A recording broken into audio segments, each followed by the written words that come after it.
Hi, I'm Michael Patterson, and we're talking about better brains by design.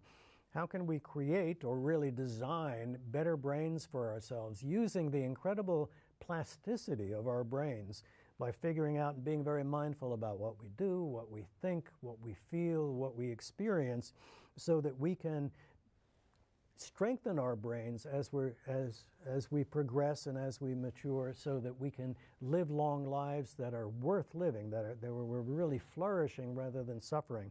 And we've been focusing on the importance of developing individual strategies. Each person that we work with in our workshops or who read our books and develop this through their books, we encourage everybody has to develop a very specific strategy for themselves. And we've been talking about the importance of motivation that's at the core of all of this. You have to be motivated to want to do the strategies and make these changes and sustain them over the course of time. And what I want to focus on in this short section is the whole topic of willpower. How do we develop the willpower to actually do the work that we want to do and make the changes? Kelly McGonigal at Stanford has done a lot of work in this area, and I'm relying heavily on some of her work. She talks about willpower as being a cognitive function that is relatively new in terms of evolutionary development, and its function is to help control our impulsive self. Daniel Kahneman, who is Nobel Prize winner in economics, is also a psychologist and studies a lot of stuff about positive psychology. He's written a book a few years ago called Thinking Fast and Thinking Slow, or Thinking Fast and Slow is the title. The idea behind this book is that Kahneman, through all of his psychological testing, says we really have two very basic ways of thinking.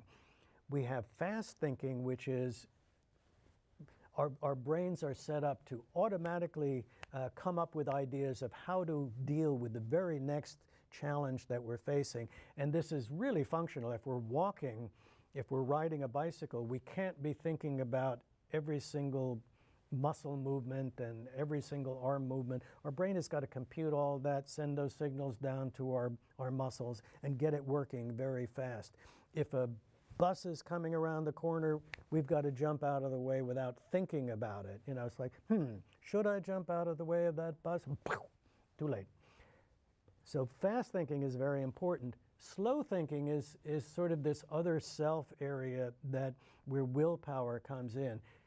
The prefrontal cortex, our executive brain, which is evolutionarily the newer part of the brain, can actually say pause and say, wait, maybe we don't want to go with that initial impulse.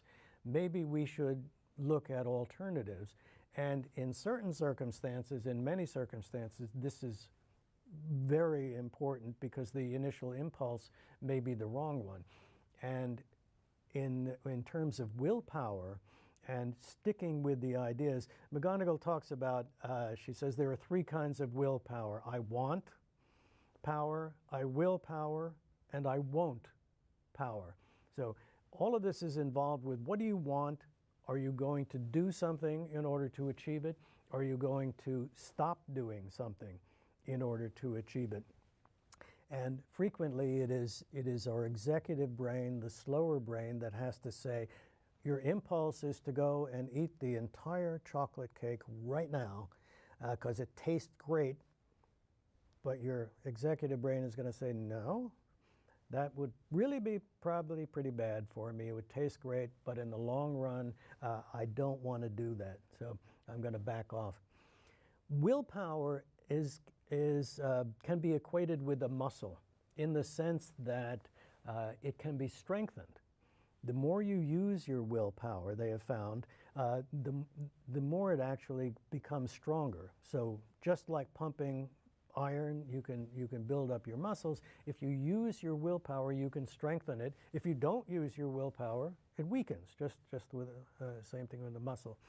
So this is important for two reasons. One, you should practice willpower. And what they say the best approach to do is to start with easy things. Just, little, if you're passing a bowl that has M&Ms and your impulse is to grab it, well, just don't grab it. Do easy things, build up the way you would almost with weights on your muscles. You're going to start with lighter weights, and as your muscles get stronger, you build up, until you actually can start doing some really heavy lifting. The second important thing to remember about willpower with this muscle metaphor is that just like muscles, if you've been using your willpower a lot, it gets tired. It wears out. So this is important when you're looking at your day and what you have to do during a day.